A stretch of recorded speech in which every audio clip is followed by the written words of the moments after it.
Chào các con, hôm nay mình qua bài số 11 cấu tạo hóa học hợp chất hữu cơ. Thì đây là một cái công thức cấu tạo của một cái hợp chất hữu cơ là thành phần của thuốc giảm đau. Thì chúng ta thấy cái cấu tạo nó là có biểu diễn bằng cái mô hình bên đây, và cấu tạo bên đây là nó gọn hơn ha, nó thu gọn hơn. Như vậy thì mỗi cái hợp chất hữu cơ đó nó sẽ có một cái cấu tạo riêng và cái thứ tự liên kết, cách liên kết riêng của nó, không ai giống ai hết. Và cái cấu tạo hóa học nó sẽ được biểu diễn như thế nào thì hôm nay chúng ta sẽ tìm hiểu. Thứ nhất là phần thuyết cấu tạo hóa học. Chúng ta đi qua phần số 1 là thuyết cấu tạo hóa học. Thì cấu tạo hóa học thì có ba cái luận điểm chính. Luận điểm thứ nhất là mỗi cái hợp chất hữu cơ nó sẽ có một cái thứ tự liên kết nhất định ha, và nó sẽ liên kết với nhau theo đúng hóa trị và theo một cái trật tự nhất định. Đúng hóa trị với hóa trị của C, hóa trị của O, hóa trị của H, những cái nguyên tố mà trong cái hợp chất hữu cơ thì nó sẽ có hóa trị nhất định và nó sẽ liên kết theo đúng cái hóa trị đó. Rồi cái trật tự là sao? Ví dụ như mình có cùng công thức là CH6O, nhưng mà cái trật tự liên kết nó khác nhau như thế này: CCO, COC đó, cái trật tự nó khác nhau thì cái tính chất nó hoàn toàn khác nhau, tạo ra hai chất khác nhau luôn. Thì đó là gọi là cái trật tự ha.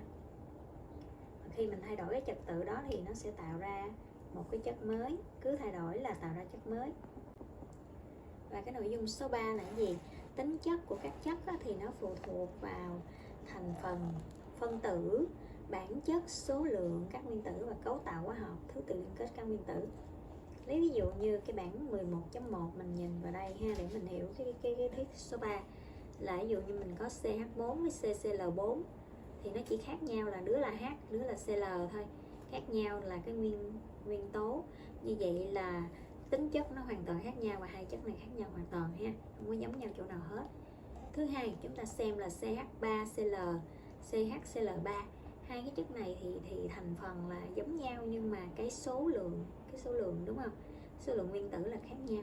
Đó, như vậy thì hai chất này cũng khác nhau luôn ha, không phải là cùng một chất đâu, khác nhau luôn á. Rồi, tiếp theo thì chúng ta xem xét những cái chất này. CH3OH, rồi CH3OH với lại CH3CH2OH chỉ khác nhau là ở đây có thêm cái CH2. Như vậy là hai chất này cũng khác nhau luôn ha, khác nhau luôn. Rồi, cuối cùng chúng ta có hai chất này là CH3CH2OH, CH3O, CH3.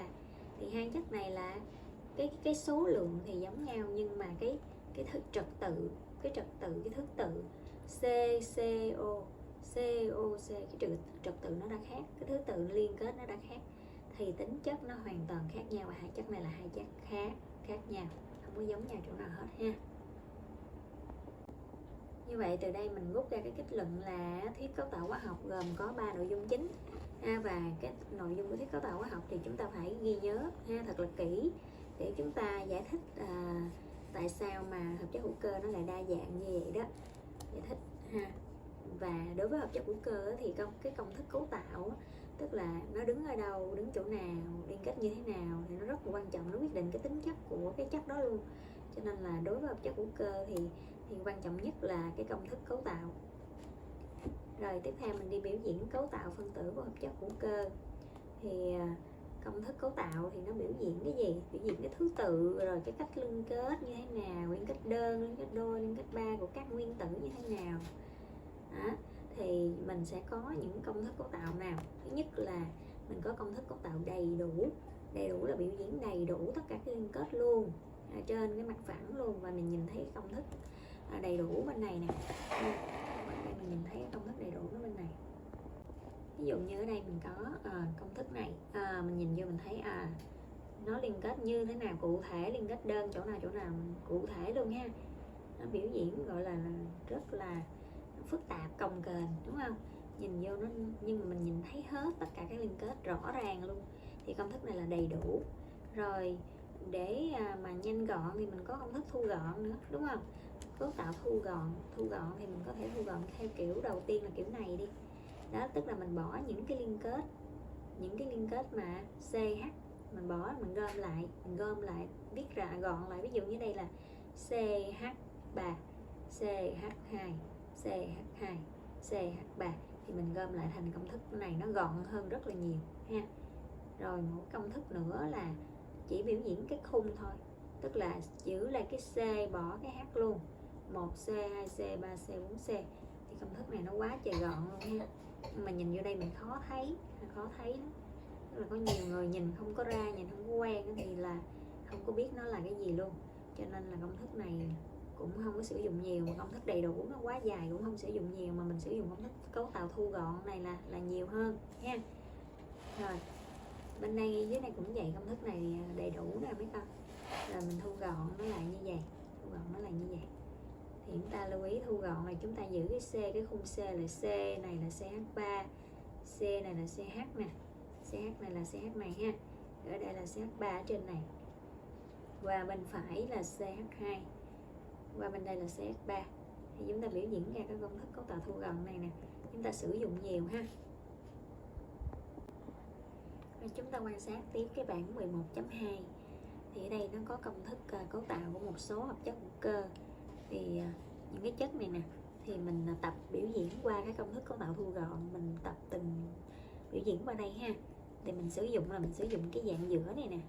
Thì liên kết lưu ý là liên kết đơn ấy, của CH thì mình gom lại ha. Có bao nhiêu H mình gom lại cho nó đi chung với C như vậy cho nó gọn. Nhưng mà cái liên kết đôi thì chúng ta nhớ là giữ lại, chúng ta không muốn rút cái liên kết đôi nha. Hoặc là liên kết giữa O và H thì mình cũng rút lại là OH cũng được ha. Nhưng mà giữa C và O thì mình để lại CO, bên đây là OH mình gom lại. Rồi một cái nữa là mình có thể gom lại với dạng này. Tại sao? Là vì cái CH này nè nó có hai nhóm CH3, thì mình có thể gom lại là CH3 hai lần ha. Lưu ý chỗ đó. Thì cái công thức này mình sử dụng nhiều đó, cấu tạo thu gọn này nè, nó đầy đủ ha, và nó ngắn gọn nữa. Tiếp theo chúng ta qua phần số 2 là hiện tượng đồng đẳng đồng phân. Thì đồng đẳng là gì? Đồng đẳng về định nghĩa đó là những cái chất hữu cơ có thành phần hơn kém nhau một hoặc nhiều nhóm CH2 và có tính chất hóa học tương tự nhau. Ví dụ như ở đây mình có CH4 thì qua đây mình có là CH3. Vậy thì CH3 so với CH4 thì nó có phải nó hơn một cái nhóm CH2. Và qua bên đây thì cái chất này là CH3, CH2, CH3 thì nó lại hơn cái anh bên trái này là một nhóm CH2. Thì ba cái chất này nè nó hơn kém nhau một nhóm CH2, hoặc là cái anh đầu và anh cuối thì nó hơn kém hai nhóm CH2. Vậy thì chúng ta gọi ba chất này là đồng đẳng của nhau, thì nó sẽ tạo thành một cái dãy đồng đẳng là alkane ha, alkane nè. Đó. Thì chúng ta có công thức là CnH2n cộng 2. Rồi, hoặc là dưới này cũng có một cái dãy nè, dãy ba chất này cũng là đồng đẳng vì là nó hơn kém nhau một nhóm CH2 ha. Thì dãy đồng đẳng là của alcohol đơn chất no mà thở. Rồi, chúng ta có rất là nhiều dãy đồng đẳng, tức là lên lớp 11 thì mình sẽ học tính chất của một dãy, chứ không phải là mình học một cái chất cụ thể nữa, mà là một dãy luôn. Tại vì cùng đồng đẳng thì tính chất nó sẽ là tương tự nhau, cho nên mình sẽ học nguyên một dãy đó luôn, là mình biết tính chất của cả dãy đó luôn ha, chứ không phải là của một chất cụ thể giống như là cái chương trình là cấp 2 nữa. Ví dụ như ở đây mình có công thức này, mình nhìn vô mình thấy nó liên kết như thế nào cụ thể, liên kết đơn chỗ nào cụ thể luôn ha. Nó biểu diễn gọi là rất là phức tạp, cồng kềnh, đúng không? Nhìn vô nó, nhưng mà mình nhìn thấy hết tất cả các liên kết rõ ràng luôn.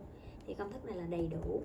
Rồi để mà nhanh gọn thì mình có công thức thu gọn nữa, đúng không?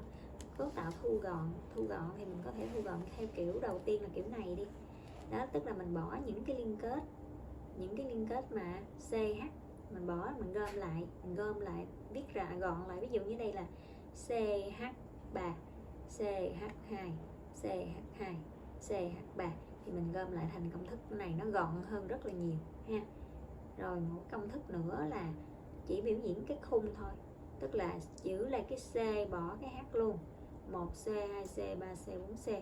Thì công thức này nó quá trời gọn luôn ha. Nhưng mà nhìn vô đây mình khó thấy lắm. Tức là có nhiều người nhìn không có ra, nhìn không có quen thì là không có biết nó là cái gì luôn. Cho nên là công thức này cũng không có sử dụng nhiều, mà công thức đầy đủ nó quá dài cũng không sử dụng nhiều, mà mình sử dụng công thức cấu tạo thu gọn này là nhiều hơn nha. Rồi bên đây dưới này cũng vậy, công thức này đầy đủ nè mấy con.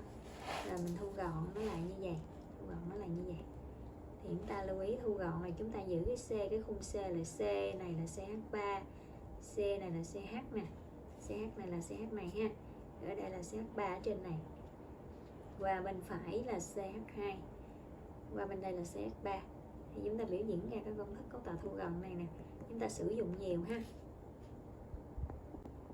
Như vậy từ đây mình rút ra cái kết luận là thuyết cấu tạo hóa học gồm có 3 nội dung chính và cái nội dung của thuyết cấu tạo hóa học thì chúng ta phải ghi nhớ thật là kỹ để chúng ta giải thích tại sao mà hợp chất hữu cơ nó lại đa dạng như vậy đó, giải thích ha. Và đối với hợp chất hữu cơ thì cái công thức cấu tạo, tức là nó đứng ở đâu, đứng chỗ nào, liên kết như thế nào thì nó rất là quan trọng, nó quyết định cái tính chất của cái chất đó luôn. Cho nên là đối với hợp chất hữu cơ thì quan trọng nhất là cái công thức cấu tạo. Rồi tiếp theo mình đi biểu diễn cấu tạo phân tử của hợp chất hữu cơ. Thì công thức cấu tạo thì nó biểu diễn cái gì? Biểu diễn cái thứ tự, rồi cái cách liên kết như thế nào, liên kết đơn, liên kết đôi, liên kết ba của các nguyên tử như thế nào. Đó. Thì mình sẽ có những công thức cấu tạo nào? Thứ nhất là mình có công thức cấu tạo đầy đủ. Đầy đủ là biểu diễn đầy đủ tất cả các liên kết luôn, trên cái mặt phẳng luôn, và mình nhìn thấy công thức đầy đủ bên này nè. Bên đây mình nhìn thấy công thức đầy đủ nó bên này. Tiếp theo chúng ta qua phần số 2 là hiện tượng đồng đẳng đồng phân. Thì đồng đẳng là gì? Đồng đẳng về định nghĩa đó là những cái chất hữu cơ có thành phần hơn kém nhau một hoặc nhiều nhóm CH2 và có tính chất hóa học tương tự nhau. Ví dụ như ở đây mình có CH4 thì qua đây mình có là CH3, CH3. Vậy thì CH3, CH3 so với CH4 thì nó có phải nó hơn một cái nhóm CH2. Và qua bên đây thì cái chất này là CH3, CH2, CH3 thì nó lại hơn cái anh bên trái này là một nhóm CH2. Thì ba cái chất này nè nó hơn kém nhau một nhóm CH2, hoặc là cái anh đầu và anh cuối thì nó hơn kém hai nhóm CH2. Vậy thì chúng ta gọi ba chất này là đồng đẳng của nhau, thì nó sẽ tạo thành một cái dãy đồng đẳng là alken ha, alken nè. Đó.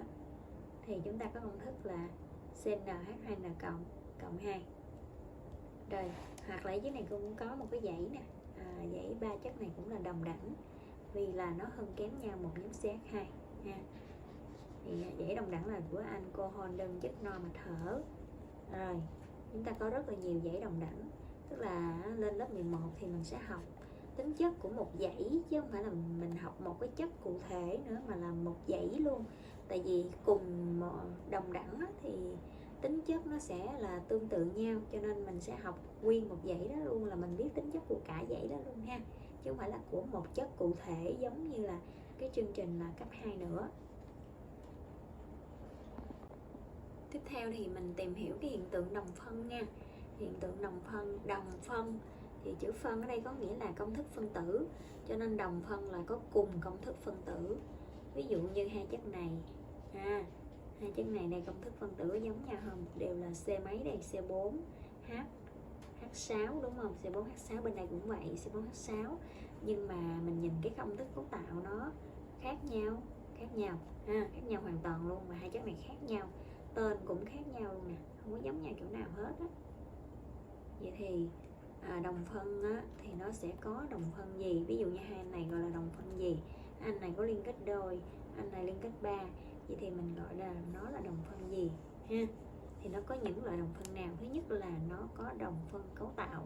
Đồng phân cấu tạo gồm có đồng phân mạch nè, mạch carbon nè, rồi là đồng phân loại nhóm chất nè, rồi đồng phân vị trí nhóm chất, và đồng phân lập thể, đồng phân lập thể ha, tức là khác nhau về vị trí trong không gian đó. Ví dụ đi cho dễ hiểu thì chúng ta sang cái ví dụ số 5. Ta xem cái ví dụ số 5 này nè. Thì chúng ta thấy trong cái ví dụ này á, thì mình thấy được anh này với anh này khác nhau cái gì? Anh này mạch thẳng, anh này mạch nhánh, đúng không? Khác nhau về mạch carbon. Rồi anh này thì có nhóm O, OH, anh này thì có nhóm O thôi. Vậy thì khác nhau về cái nhóm chất. Rồi anh này nhóm OH nằm ở đây, ở đầu, OH này nằm vị trí ở giữa. Vậy thì khác nhau về vị trí nhóm chất ha. Rồi anh này với anh này thì chúng ta thấy khác nhau cái gì? Hai cái nhóm CH3 này nó quay lên cùng phía, còn hai cái nhóm CH3 này là nó bên trên và bên dưới khác phía với nhau, ngược nhau như thế này. Vậy thì chúng ta có đồng phân gọi là đồng phân không gian đó, mình gọi là đồng phân lập thể ha. Đồng phân lập thể thì tại sao lại có hiện tượng đồng phân? Là do mình thay đổi cái trật tự liên kết, đúng không? Cách thức liên kết hoặc là vị trí trong không gian thì sẽ tạo nên cái hiện tượng đồng phân. Và chính điều này làm cho nguyên nhân mà gây ra nguyên nhân hợp chất hữu cơ nó có rất là nhiều chất, mặc dù nó chỉ cấu tạo nên những nguyên tố cơ bản như là C, H, O vân vân, nhưng mà nó có rất là nhiều chất và có nhiều ứng dụng nữa ha.